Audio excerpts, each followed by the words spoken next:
Shalom, saudara yang dikasihi Tuhan Yesus Kristus. Selamat pagi, salam sejahtera buat saudara semua dimanapun saudara berada. Damai dan sukacita oleh Roh Kudus melimpah senantiasa dalam hati dan kehidupan saudara semua.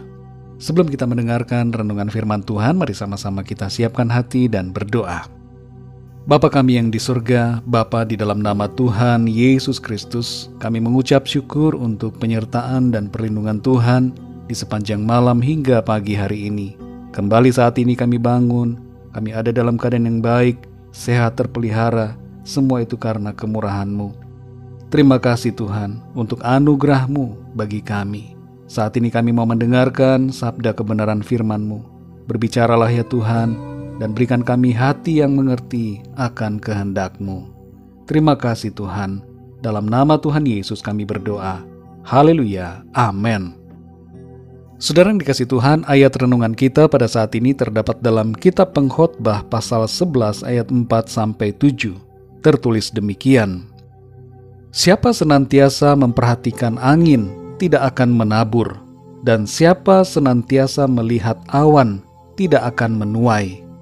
Sebagaimana engkau tidak mengetahui jalan angin dan tulang-tulang dalam rahim seorang perempuan yang mengandung, demikian juga engkau tidak mengetahui pekerjaan Allah yang melakukan segala sesuatu. Taburkanlah benihmu pagi-pagi hari, dan janganlah memberi istirahat kepada tanganmu pada petang hari, karena engkau tidak mengetahui apakah ini atau itu yang akan berhasil, atau kedua-duanya sama baik.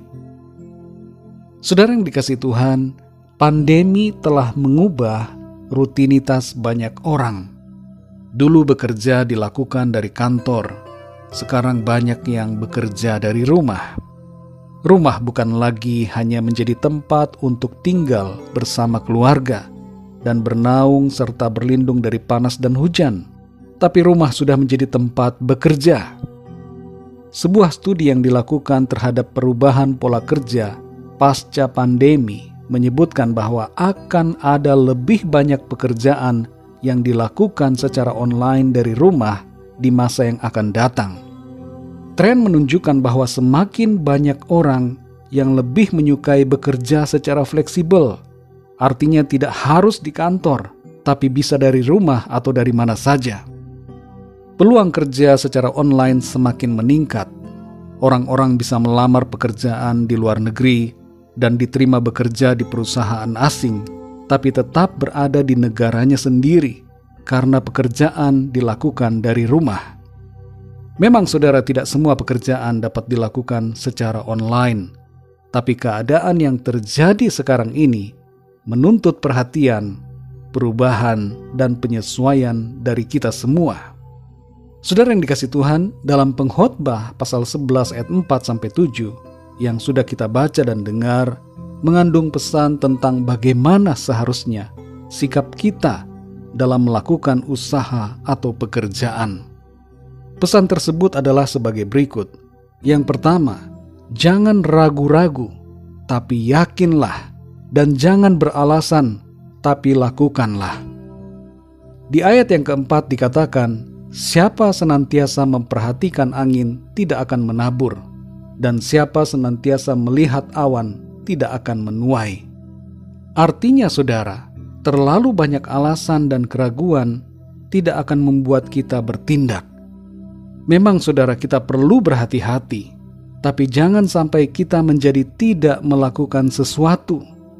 Percayalah, kalau Tuhan memimpin hidup kita, maka langkah kita dalam usaha atau pekerjaan pasti juga akan dituntun olehnya. Yang kedua saudara, Tuhan berdaulat atas semuanya. Kalau kita perhatikan ayat yang kelima, kita dapat mengerti bahwa karya Tuhan di bumi ini begitu ajaib dan agung, serta tidak terselami. Tuhan berdaulat atas semuanya. Seringkali kita tidak dapat mengerti jalan-jalannya. Seperti halnya peristiwa pandemi yang sudah berlangsung 1 tahun lebih ini. Namun demikian saudara, bukan berarti bahwa kita hanya berdiam diri saja dan tidak melakukan apa yang menjadi bagian kita. Justru ketidaktahuan kita akan apa yang akan terjadi jangan membuat kita tidak melakukan apa-apa. Kerjakanlah apa yang bisa dan yang harus kita kerjakan, dan selanjutnya berserahlah pada kedaulatan Tuhan. Yang ketiga, saudara, bersikaplah rajin dan bersemangat. Di ayat yang ke-6 dikatakan, janganlah memberi istirahat kepada tanganmu. Maksudnya adalah supaya kita semua tetap berkomitmen dan konsisten dalam melakukan apa yang kita usahakan atau kerjakan. Jangan biarkan waktu berjalan tanpa ada sesuatu yang kita lakukan dalam kehidupan kita. Saudara yang dikasihi Tuhan, bekerja mungkin terkesan duniawi, padahal tidak, saudara. Sejak awal Tuhan sudah memberikan mandat supaya setiap orang bekerja.